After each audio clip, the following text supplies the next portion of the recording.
Boa noite. Boa noite. O ministro que pressionou um colega para obter um benefício pessoal recebe apoio político. Líderes de partidos aliados do governo defendem Gedel Vieira Lima, que é investigado pela Comissão de Ética da Presidência. O Rio e seus ex-governadores. Antony Garotinho sai do hospital para a prisão domiciliar. Sérgio Cabral continua preso em Bangu. E promotores investigam por que ele usava um celular que estava em nome de uma mulher. São Paulo, advogados suspeitos de ligação com crime organizado são presos. O Rio Grande do Sul decreta estado de calamidade financeira. E a Globo ganha mais um prêmio Emmy Internacional. Desta vez com a novela Verdades Secretas. Daqui a 1 minuto, no Jornal Nacional.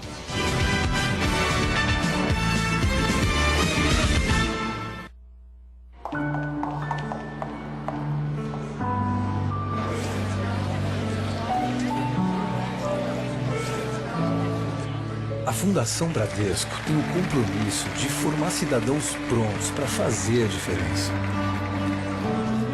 Oferecendo ensino de qualidade, baseado no conhecimento e na troca de experiências.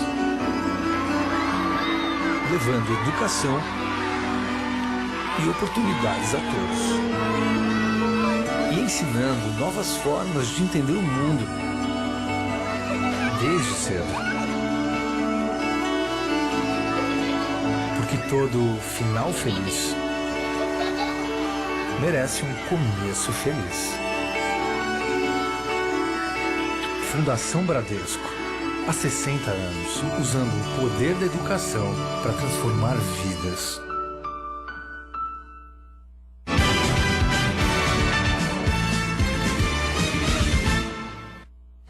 A Polícia Civil e o Ministério Público de São Paulo prenderam hoje 35 pessoas, a maioria advogados e bacharéis de direito, suspeitos de envolvimento com crime organizado. Um dos principais presos é Luiz Carlos dos Santos, vice-presidente do CONDEP, um conselho criado por lei estadual para apurar violações de direitos humanos. A entidade atua de forma independente e recebe apoio da Secretaria da Justiça e da Defesa da Cidadania. Os policiais chegaram a ir até a sede do conselho para apreender documentos e computadores. É que os investigadores descobriram que Luiz Carlos dos Santos usava a função no conselho para ajudar a quadrilha que age dentro e fora dos presídios. A facção criminosa tinha o plano de eleger 2 conselheiros do Conselho Estadual de Direitos Humanos. Como não conseguiu, segundo a polícia, resolveu cooptar um deles.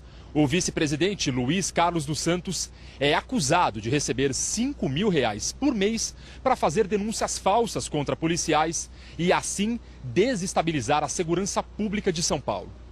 O pagamento desse valor mensal aparece em e-mails trocados entre Luiz Carlos dos Santos e uma advogada que também foi presa hoje.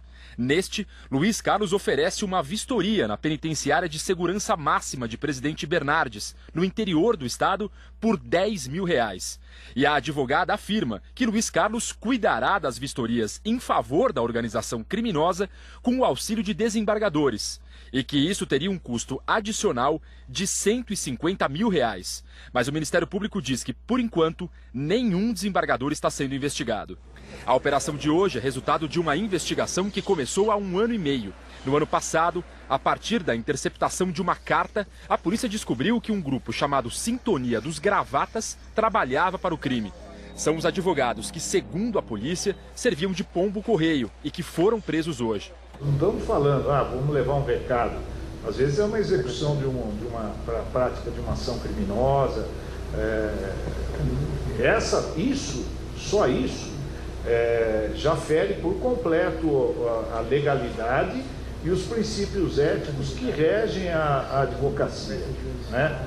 Então isso não é pouca coisa. Isso, diga-se de passagem, isso é uma ação que envolve um determinado grupo de advogados. Isso não é uma coisa da advocacia. Na operação, batizada de Etos, também foram presos advogados na capital, em cidades do interior e no litoral. Todos foram levados para o presídio de Presidente Venceslau, a 600 quilômetros da capital.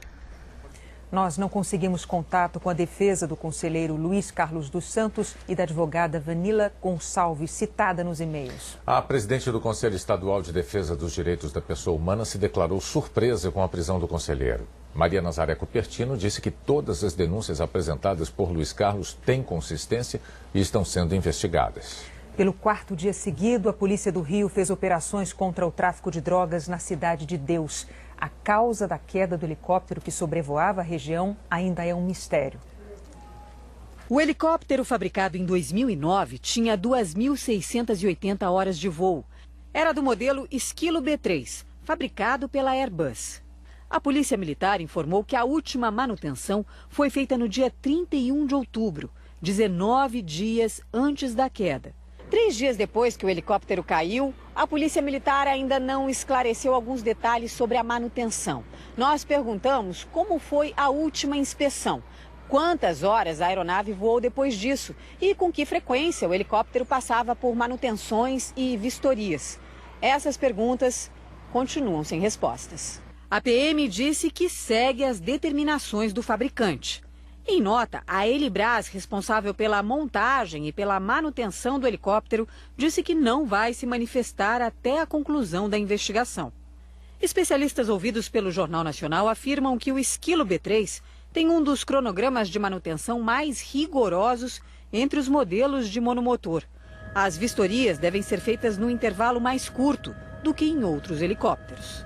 No site da Agência Nacional de Aviação Civil, a documentação do helicóptero estava em dia. A manutenção anual venceria no próximo dia 4 de dezembro e o certificado de aeronavegabilidade valia até 2021. Só a análise do CENIPA, o Centro de Investigação e Prevenção de Acidentes Aeronáuticos, vai esclarecer o que realmente aconteceu: pane, falha humana ou se o helicóptero foi alvejado por disparos. Até agora não foram encontradas marcas de tiros nos destroços, nem nos corpos dos 4 PMs que estavam a bordo. Mas a aeronáutica não descarta nenhuma hipótese. E as operações da polícia continuam na Cidade de Deus, local da queda do helicóptero, e também no Complexo da Maré, onde as escolas fecharam hoje. 6 dos 7 homens encontrados mortos na Cidade de Deus foram enterrados esta tarde. A polícia informou que a perícia em 5 corpos indica que não houve sinal de execução. A justiça decretou a prisão de 9 suspeitos de envolvimento em confrontos com a polícia. O Ministério da Educação liberou os cartões de confirmação com os locais das provas do Enem dos dias 3 e 4 de dezembro. 277 mil estudantes vão fazer o exame nessa segunda aplicação, porque as escolas estavam ocupadas no começo do mês. O endereço para consultar o cartão está na página do Jornal Nacional na internet. Chegou a hora da previsão do tempo, hoje com a Eliana Marques para amanhã. Olá, Eliana, boa noite. Então, como é que fica a quarta-feira? O que você destaca?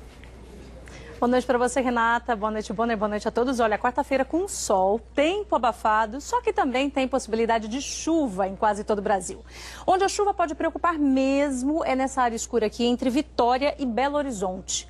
Em Vitória, principalmente, pode chover muito amanhã e a qualquer hora do dia. Inclusive cedo já pode ter temporal.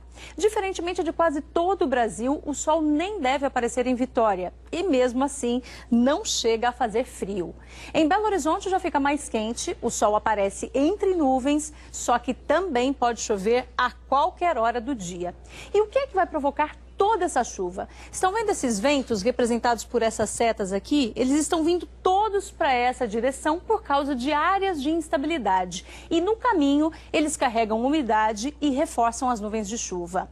Nas outras regiões do Brasil, tem possibilidade de chuva em todo o centro-oeste, também em quase todo o sudeste e em quase todo o norte do Brasil. No nordeste, a chuva continua escassa e em praticamente toda a região. Se chover em algum ponto isolado, é pouca chuva. E no sul, o tempo fica firme amanhã, também em grande parte da região. Pode ter aquelas pancadas de chuva isoladas, né? Principalmente a partir da tarde, nessas áreas em verde aqui, em Santa Catarina e também no Paraná. E as temperaturas? Vai ficar abafado? fica abafada. A gente falou aí em temperaturas altas, né? A gente vai ver de até quantos graus. Olha, Manaus aqui com máxima de 34 graus, Salvador 31 e Brasília com até 28 graus. São Paulo, mínima de 16, máxima de 28 graus, com pancadas de chuva a partir da tarde. Rio de Janeiro, mínima de 17, máxima de 27 graus e essa chuva aqui a qualquer hora do dia. E Florianópolis com máxima de 24 graus. E agora um aviso aos viajantes. A quarta-feira pode começar com névoa nos aeroportos de Porto Alegre, Congonhas, Guarulhos, Santos Dumont e também no Galeão, aí no Rio de Janeiro. Até amanhã, Eliana. Obrigada. Boa noite. Bonner. O Japão suspendeu o alerta de tsunami provocado pelo terremoto na região de Fukushima, que foi devastada por um tremor em 2011. A imagem de uma massa d'água subindo contra a corrente de um rio foi um dos poucos registros do alerta de tsunami que ameaçou a costa japonesa. A maior onda registrada foi de 1,40 m. O forte terremoto de terça, bem cedo, foi medido pela Agência Meteorológica do Japão como de magnitude 7,4. Os moradores do nordeste do país buscaram abrigo. A região é a mesma que em março de 2011 foi varrida por fortes ondas que mataram mais de 15 mil pessoas. O alerta de tsunami foi suspenso horas depois e os moradores puderam voltar para casa com segurança. Mas um problema que também ocorreu em 2011 poderia ter se repetido agora. Um problema nuclear. Há 5 anos, o grande tsunami interrompeu o fornecimento de energia para a usina de Fukushima. E dentro dos reatores sem refrigeração, o combustível nuclear derreteu. Desta vez, numa usina próxima, ocorreu algo parecido. Depois do terremoto, a eletricidade foi cortada e um dos reatores começou a esquentar. Mas os administradores da usina dizem que o problema foi resolvido rapidamente, sem maiores consequências. A seguir, o Rio Grande do Sul decreta estado de calamidade financeira. Cassada a candidatura do prefeito reeleito de Belém, Zenaldo Coutinho, do PSDB. Antony Garotinho deixa o hospital e vai para casa, no Rio.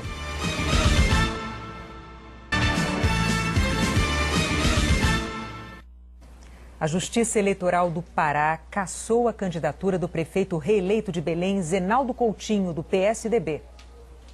Na sentença, o juiz eleitoral Antônio Cláudio von Lormann condenou Zenaldo Coutinho e o candidato a vice, Orlando Reis Pantoja, por abuso de poder político e econômico e por propaganda eleitoral irregular. A ação foi movida pela coligação de Edmilson Rodrigues, do PSOL, que perdeu para Zenaldo no segundo turno. De acordo com a denúncia, Zenaldo fez propaganda de obras públicas em placas de rua e também na internet em período proibido por lei. A Justiça Eleitoral também decretou que ele não pode se candidatar nas eleições dos próximos 8 anos. A decisão cabe recurso, mas se Zenaldo não conseguir anular a sentença até a diplomação dos prefeitos eleitos no mês que vem, o tucano não tomará posse e o TRE poderá determinar novas eleições na capital paraense. Zenaldo Coutinho disse que vai recorrer. A nossa campanha foi séria, responsável, ganhamos no voto. Infelizmente, estão querendo levar a decisão para o tapetão. Mais um equívoco que eu tenho certeza que a Justiça Eleitoral do Tribunal deve superar isso e rever essa decisão. O ex-governador do Rio de Janeiro, Antony Garotinho, do Partido da República, teve alta hospitalar e vai cumprir prisão domiciliar. Ele passou por um cateterismo no domingo e foi levado para o apartamento onde mora, no Flamengo. Garotinho foi preso na semana passada, na Operação Chequinho, que investiga o uso de programa Cheque Cidadão para a compra de votos. Ele está sob vigilância da Polícia Federal e, segundo os advogados, não usa tornozeleira eletrônica. A Justiça Federal do Rio bloqueou quase 2 milhões de reais das contas do ex-governador Sérgio Cabral e prorrogou a prisão temporária de Paulo Fernando Magalhães Pinto, que o Ministério Público suspeita ser um testa de ferro dele. Complexo Penitenciário Bangu. O ex-governador Sérgio Cabral e o empresário Paulo Fernando Magalhães Pinto Gonçalves dividem a mesma cela. Eles são amigos. Mas para os procuradores, esta é uma amizade que desperta muitas suspeitas. Paulo Fernando fez parte do governo do estado na gestão de Sérgio Cabral. Exerceu o cargo comissionado de assessor especial. Em depoimento, o empresário disse que ao fim do mandato de Sérgio Cabral, manteve relações de natureza pessoal e de amizade com o ex-governador e que não mantém nenhuma espécie de negócio com ele. Mas a polícia descobriu que a empresa de Paulo Fernando, a MPG Participação, alugava uma sala por R$42 mil por mês e emprestou para o ex-governador sem custo por 24 meses. A empresa tem um helicóptero, que Cabral também usava. A MPG também aparece como dona desta lancha, que fica na marina do condomínio onde a mulher de Sérgio Cabral tem uma casa em Mangaratiba. A pedido do Ministério Público Federal, o condomínio informou que a embarcação é usualmente utilizada por Sérgio Cabral. Para os procuradores, a posse da lancha Manhattan Hill por parte de Sérgio Cabral ficou clara com a resposta do condomínio. E o que se tem é a provável utilização de Paulo Fernando como testa de ferro de Sérgio Cabral. Por esses motivos, a Justiça prorrogou hoje a prisão temporária de Paulo Fernando por mais 5 dias. Os negócios da mulher do ex-governador, Adriana Anselmo, foram um dos principais temas no depoimento que ela deu à Polícia Federal no dia da operação. O documento foi revelado pelo jornal Estado de São Paulo. Adriana Anselmo ficou calada quando foi perguntada sobre contratos de seu escritório com empresas e concessionárias de serviços públicos durante os 2 mandatos do marido. Adriana diz no depoimento que tem como comprovar todos os serviços prestados e todos os pagamentos recebidos pelo escritório de todos os seus clientes. Adriana Anselmo afirmou que não tem o costume de comprar vestidos com dinheiro vivo. Mas, segundo a investigação, a mulher do ex-governador Sérgio Cabral comprou 6 vestidos de festa sob medida, pagando mais de R$57 mil, e fez depósitos em espécie entre janeiro e março de 2014.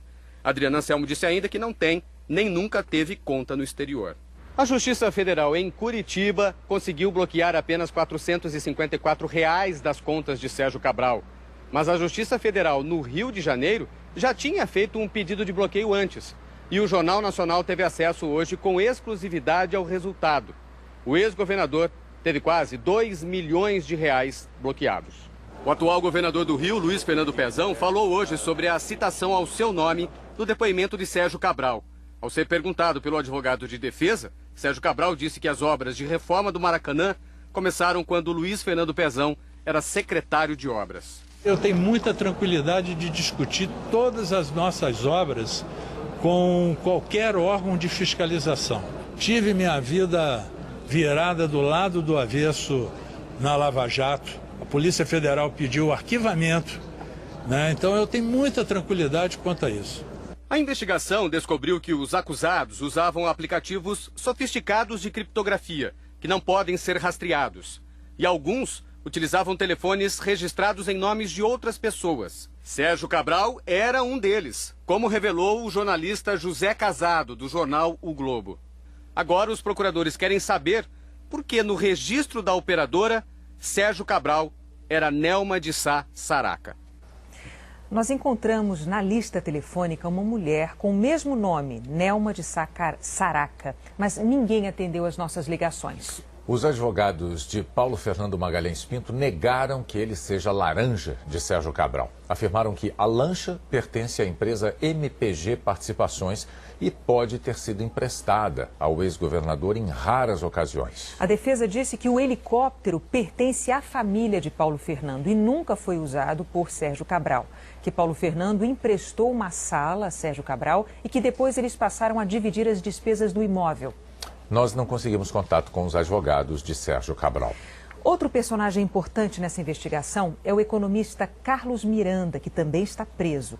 Os procuradores dizem que ele era o homem da mala, a pessoa que recolhia o dinheiro da propina.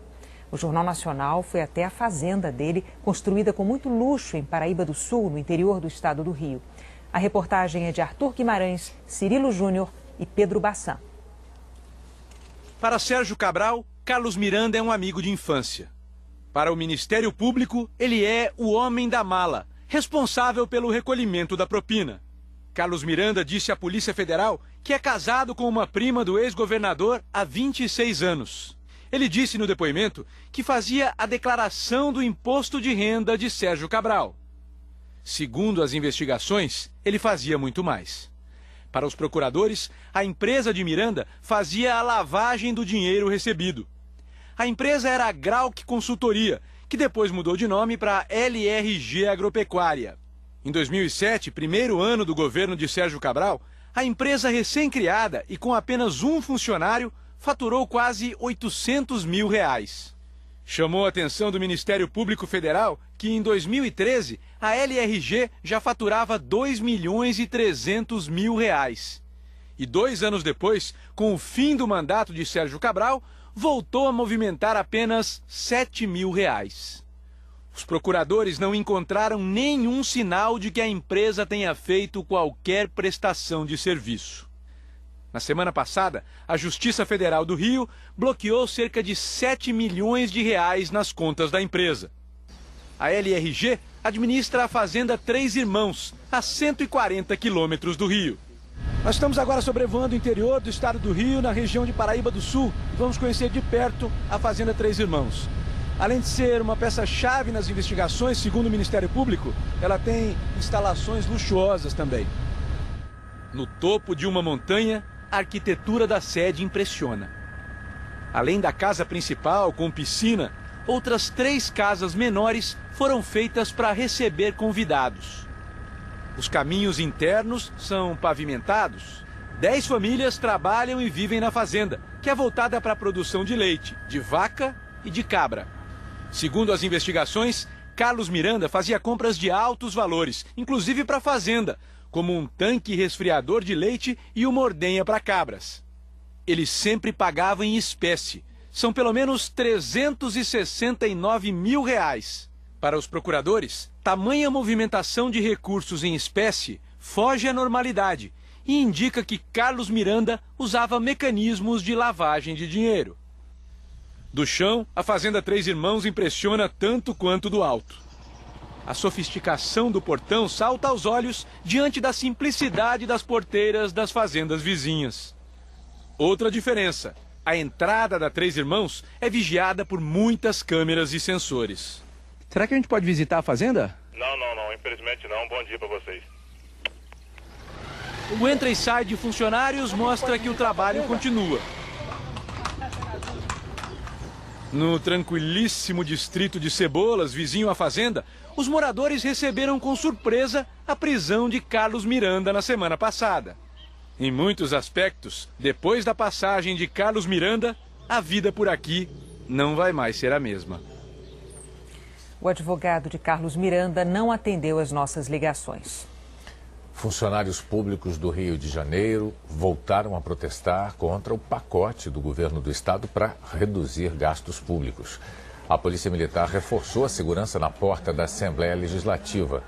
Um homem com um distintivo da Polícia Civil chegou a sacar uma arma durante uma briga. Desde o início das discussões, os deputados rejeitaram 7 propostas das 21 apresentadas pelo governo.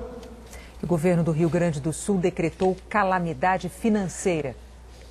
O decreto foi publicado hoje no Diário Oficial. Com ele, o Estado autorizou os secretários e dirigentes a adotar medidas excepcionais para conter gastos. Hoje à tarde, o vice-governador José Paulo Cairoli entregou na Assembleia Legislativa uma proposta para conter a crise. O projeto prevê a extinção de 3 secretarias, 9 fundações e a demissão de 1.200 servidores.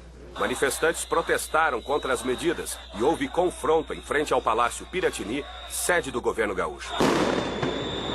Nós vamos ficar com a pobreza, com o desemprego, com o subemprego, com a precarização do serviço. O governo quer que os projetos sejam votados em regime de urgência, pelas regras da Assembleia, em 30 dias. E não descarta a possibilidade de convocar os deputados para sessões extraordinárias, que podem acontecer às vésperas do Natal e Ano Novo. Nós não temos plano B. Todos os projetos nós estamos encaminhando, na nossa avaliação, para ser aprovado. Sem os cortes, o governo gaúcho prevê um rombo de 5 bilhões de reais para o ano que vem. A crise no Rio Grande do Sul já teve reflexos na segurança, com a falta de estrutura e pessoal. Com os cofres vazios, o Estado atrasou e precisou parcelar os salários dos servidores 9 vezes neste ano. O governo justifica a dificuldade com a queda na arrecadação e com o aumento de gastos, principalmente com o pessoal. O Rio Grande do Sul vive um quadro de grande dificuldade financeira. Nós tivemos um período recente de alguns anos de uma gastança exagerada. E no Brasil não foi diferente. Isso nos levou à recessão, que agudizou ainda mais os nossos problemas financeiros. O governo federal fechou um acordo com os estados para repassar mais dinheiro da repatriação, mas exigiu que os governadores cortem gastos. A Giovana Teles tem os detalhes ao vivo de Brasília. Boa noite, Giovana. Boa noite, Bonner, Renata, boa noite a todos. Olha, essa era uma reivindicação de algum tempo já dos governadores. Eles já tinham garantido cerca de 5 bilhões de reais do que o governo federal arrecadou de imposto de renda com o projeto de repatriação de recursos que foram mandados para o exterior, mas não pagaram imposto. Os governadores queriam também um pedaço da multa que foi arrecadada com a repatriação. Chegaram a recorrer ao Supremo Tribunal Federal.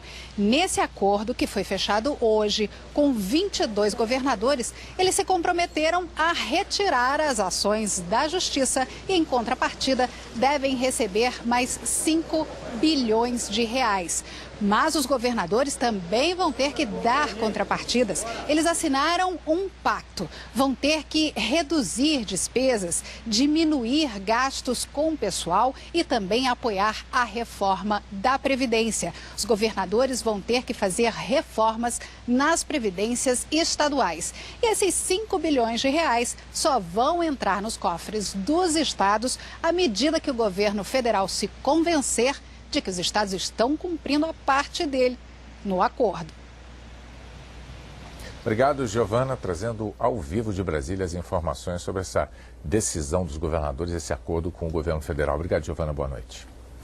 A seguir, os planos de Donald Trump para os primeiros 100 dias de governo. E o acervo milionário de um banco quebrado. Teste.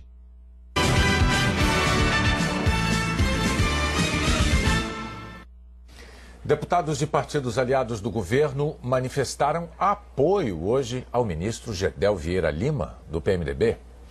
Gedel é investigado pela Comissão de Ética da Presidência, porque o ex-ministro da Cultura o acusou de fazer pressão para obter um benefício pessoal.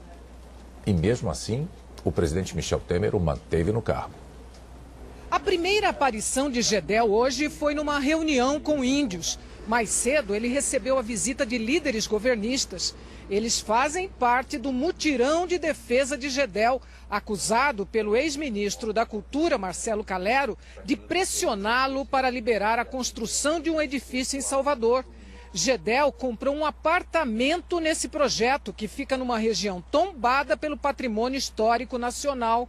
O ex-ministro Calero, que eu presumo também seja uma pessoa de bem, não está acostumada com o jeito de ser do ministro Gedel. Ele é uma pessoa que, ao mesmo tempo, se exalta, mas, ao mesmo tempo, é uma pessoa amigável. Gedel tem 2 semanas para responder à Comissão de Ética Pública, que abriu processo contra ele. O presidente Michel Temer não só decidiu manter seu secretário de governo no cargo, como ainda conseguiu que seus aliados na Câmara empenhassem apoio a Gedel. Amplo e irrestrito apoio e confiança no trabalho que vem sendo realizado pelo ministro, diz a nota, que leva a assinatura de 27 líderes da base aliada a Temer. O documento foi entregue em mãos a Gedel, que conta ainda com o apoio dos presidentes da Câmara e do Senado. A oposição não está disposta a perdoá-lo, mas sabe que terá dificuldades para aprovar os pedidos para ouvir Gedel no Congresso. Estamos convidando o ex-ministro Calero e convocando o ministro Gedel e vamos tentar a possibilidade de fazê-lo ao mesmo dia para poder confrontar as informações, porque são muitas divergências entre as informações prestadas pelo ex-ministro da Cultura e pelo atual ministro Gedel. O projeto de lei que trata de abuso de autoridade vai ser analisado em regime de urgência pelo Senado. Com isso, o projeto que estava tramitando numa comissão pode ser votado diretamente pelo plenário. O texto define crimes de abuso de autoridade cometidos por agentes públicos, como o Ministério Público, por exemplo. Ele é defendido pelo presidente do Senado, Renan Calheiros, do PMDB. Segundo Renan, a atual lei está defasada e as mudanças são necessárias para proteger garantias constitucionais. Os senadores que são contrários ao projeto dizem que ele pode atrapalhar investigações, como a da Operação Lava Jato, por exemplo. Um leilão de obras de arte vai ajudar a compensar as vítimas da falência de um banco 11 anos atrás. Esculturas de Victor Brecheret, telas de Tomi Otaki, uma fotografia de Henri Cartier-Bresson e um móvel de Oscar Niemeyer.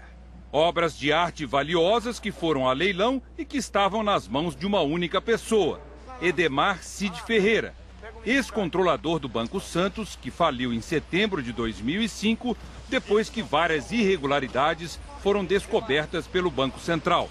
A nossa expectativa é que, com esse leilão das obras de arte, a massa falida consiga recuperar pelo menos mais de 10 milhões de reais. Isso representa uma pequena importância de tudo que foi desviado do Banco Santos, mas é muito importante porque essas obras de arte foram adquiridas com recursos desviados do banco. Segundo o Ministério Público Federal, os golpes provocaram um rombo de quase 3,5 bilhões de reais.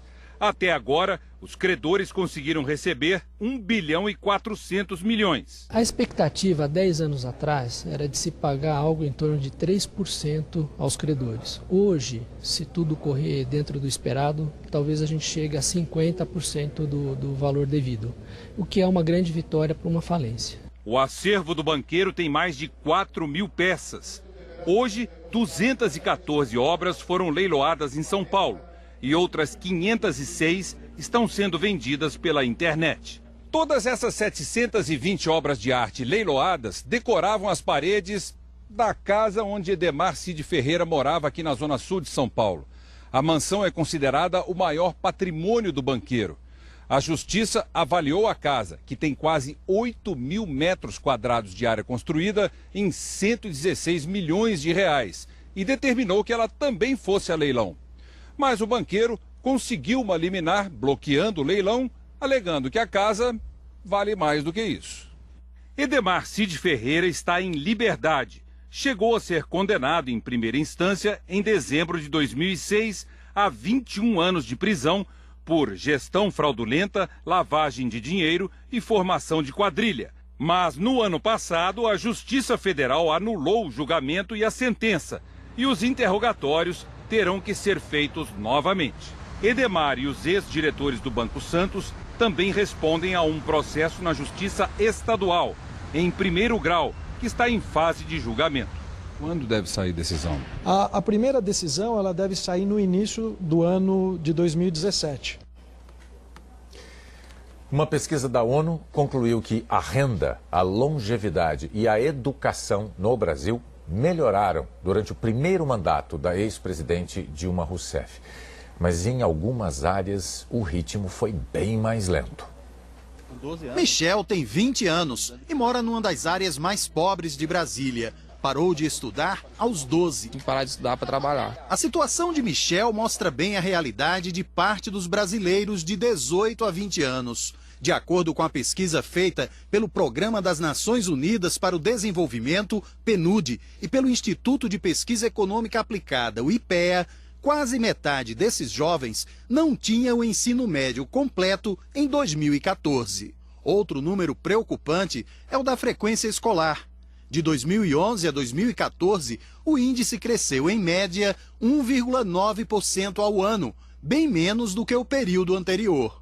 A expectativa de vida também avançou, mas como na educação, num ritmo mais lento. Em 2000, era de 68,6 anos, passou para 73,9 e depois para 75,1. Para os analistas, essas melhoras não refletiram o crescimento da economia de 2011 a 2014, já que a renda do brasileiro aumentou em média 4,8% ao ano no período. Os próximos dados já devem refletir a retração econômica. No início da crise, as pessoas continuaram vivendo mais, estudando mais, inclusive ganhando mais, mas o ano que a gente tem a maior queda na economia, com PIB negativo, ainda não foi considerado nesses dados. Então a gente não sabe exatamente o que vai acontecer. Michel, aquele que parou de estudar ainda criança, sabe bem o que significa o tempo que já perdeu. Sem estudo, hoje em dia o cara não arruma serviço bom não, só serviço ruim. Aí eu vou voltar a estudar de novo, para ver se arrumo um emprego melhor. O presidente eleito dos Estados Unidos, Donald Trump, divulgou um vídeo em que apresenta planos para os primeiros 100 dias do governo dele. A divulgação do vídeo de pouco mais de 2 minutos quebrou mais uma tradição. Nos últimos 40 anos, os presidentes eleitos concederam entrevistas coletivas para falar dos planos de governo. Trump anunciou na gravação que o princípio da presidência será pôr os Estados Unidos em primeiro lugar. A nova geração de inovações acontecerá aqui mesmo na América. A começar pelo abandono do Tratado Transpacífico, o acordo negociado pelo presidente Barack Obama para impedir o avanço econômico da China na Ásia. O primeiro-ministro do Japão, Shinzo Abe, disse que sem os Estados Unidos o acordo perde o sentido. O bilionário prometeu negociar tratados bilaterais que gerem empregos para os americanos. Na área energética, disse que vai acabar com as restrições ambientais para a exploração de petróleo e carvão. Trump não mencionou algumas promessas de campanha, como o fim do Obamacare, que estendeu a cobertura dos planos de saúde para milhões de americanos, e a construção de um muro na fronteira com o México. Hoje, ele anunciou que não vai investigar Hillary Clinton, que chamou várias vezes de corrupta. Hail our people, hail victory! Um vídeo gravado num evento de um grupo de supremacia branca provocou mal-estar. O líder da organização usa uma saudação nazista para comemorar a eleição de Trump. No encontro com jornalistas do New York Times, Trump repudiou a manifestação do grupo e disse que adoraria ser o responsável pela paz entre palestinos e israelenses. A seguir, a Globo conquista mais um prêmio, o Emmy Internacional. Desta vez com a novela Verdades Secretas.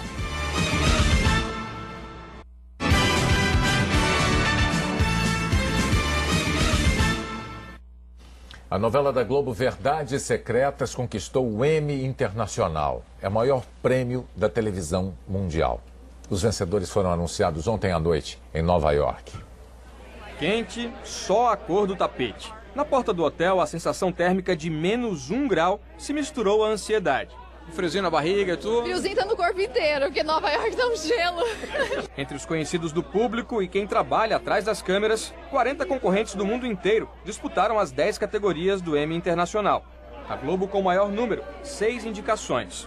Alexandre Nero sabia que a disputa era difícil. Já estar aqui já é um grande barato, já é uma grande conquista. Agora, conquistar do lado do Dustin Hoffman, quer dizer, isso já é mais mérito ainda. Eu quero torcendo para ele. Mas eu não vou fazer os filmes. Ele concorreu na categoria Melhor Ator, pelo papel de Romero Rômulo, um ex-vereador corrupto em A Regra do Jogo. Dustin Hoffman em Roald. Mas o veterano e favorito Dustin Hoffman ficou mesmo com o Emmy. Grazi Massafera, que fez Larissa, a modelo viciada em crack em Verdades Secretas, disputou o prêmio de melhor atriz. Eu me vi no espelho daquela loja. Quem levou a estatueta foi a alemã Christiane Pohl. Falei piadinha. O programa Zorra, com redação final de Márcio Smelling, Celso Tadei e Gabriela Amaral, e direção artística de Maurício Farias, concorreu na categoria Comédia. É everybody, todo mundo é everybody. O prêmio ficou com um humorístico do Reino Unido. Donald Trump stood. A cerimônia, no mesmo hotel onde Donald Trump comemorou a vitória na eleição, teve piadas e discursos contra o presidente eleito. A atriz Fabiana Carla apresentou um dos prêmios e falou sobre a importância dos imigrantes. Thriving and growing community. Na categoria Reality Show, o representante brasileiro foi o programa Adotada, da Formata Produções e Estúdio São Paulo, exibido pela MTV Brasil. A Suécia ficou com o prêmio. Eu quero um carro forte, um helicóptero para... Os Experientes, uma coprodução da Globo com a O2 Filmes, disputou na categoria Minissérie e Filme para TV. Os 4 episódios tiveram direção geral de Fernando Meirelles e Kiko Meirelles, e direção de gênero de Guel Arraes. Uma produção britânica ganhou. Telenovela. O Brasil mostrou sua força na categoria Novela. 2 produções da Globo concorriam com uma canadense e outra das Filipinas. A Regra do Jogo, de João Emanuel Carneiro, e direção artística de Amora Maltner. Eu ia ficar contigo do jeito que fosse. Você não vai ficar se esfregando. E Verdades Secretas, de Valcir Carrasco, e direção artística de Mauro Mendonça Filho. O único amor na minha vida você me tira. Hidden Truths. Verdades Secretas venceu. No palco, o autor agradeceu em inglês, emocionado. Thank you, everybody. O maior prêmio da televisão é, mais do que tudo, o reconhecimento de um trabalho em equipe. E quando o Emmy chegou, a vitória foi celebrada como tem de ser, entre muitas mãos. A estatueta foi passando de um para o outro, até o clímax, com um refrão que virou símbolo de verdades secretas. A novela explorou o lado obscuro do mundo da moda e falou de temas polêmicos como prostituição. A gente trabalha muito anualmente, a gente quer o melhor, a gente entrega, a gente faz com paixão e ter o respaldo do público internacional não tem nada igual. E me emociona muito ter ganho esse prêmio por essa novela, porque mostra que a gente pode ousar, que a gente pode ir além, porque o público sabe respeitar, sabe receber. A criatividade é reconhecida numa longa lista de prêmios Emmy conquistados pela Globo. Lá vem o pato, patati, patacolar. O primeiro veio em 1981, com o musical A Arca de Noé, dirigido por Augusto César Vanucci. Essa vida por aqui. No ano seguinte, venceu o especial Morte e Vida Severina, com direção de Walter Avancini. Em 1983, o jornalista Roberto Marinho recebeu o prêmio de Personalidade Mundial da Televisão. Na estreia da categoria Melhor Novela, o Emmy foi para Caminho das Índias, de Glória Pérez, com direção geral de Marcos Chetman. To Jornal Nacional, War on Drugs. 2 anos depois, o Jornal Nacional ganhou o Emmy de jornalismo com a cobertura da retomada do Complexo do Alemão no Rio, pelas Forças de Segurança Pública. E na categoria novela, a vencedora foi Laços de Sangue, uma coprodução com a SIC, exibida em Portugal. No ano seguinte, outra novela premiada, a versão de O Astro, de Jonete Claire, com direção geral de Mauro Mendonça Filho. E também a comédia A Mulher Invisível, uma coprodução com a Conspiração Filmes, dirigida por Cláudio Torres. Eu só existo pra você, Cacarico. Em 2013, além do prêmio de melhor atriz para Fernanda Montenegro, a novela Lado a Lado, com textos de João Ximenes Braga e Cláudia Lage, e dirigida por Vinícius Coimbra, também levou a estatueta. Em 2014, a novela vencedora foi Joia Rara, de Duca Rachid e Thelma Guedes, com direção de Amora Maltner.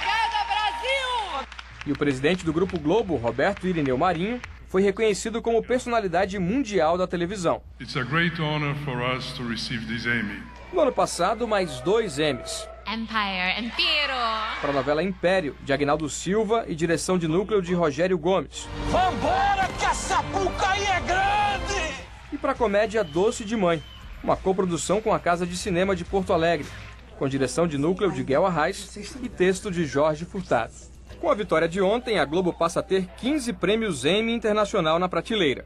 Um sinal de paixão pela televisão, do desejo de surpreender e inovar. Quando eu falo de cultura, quando eu falo do país, eu acho que tenho orgulho para nossos funcionários, para nossos 12 mil talentos que ajudam a construir esse conteúdo tão bonito e, ao mesmo tempo, o espectador brasileiro, né, que recebe isso e certamente tem orgulho daquilo que vem no ar todos os dias. Você me tira do sério, você me deixa maluco, sabia?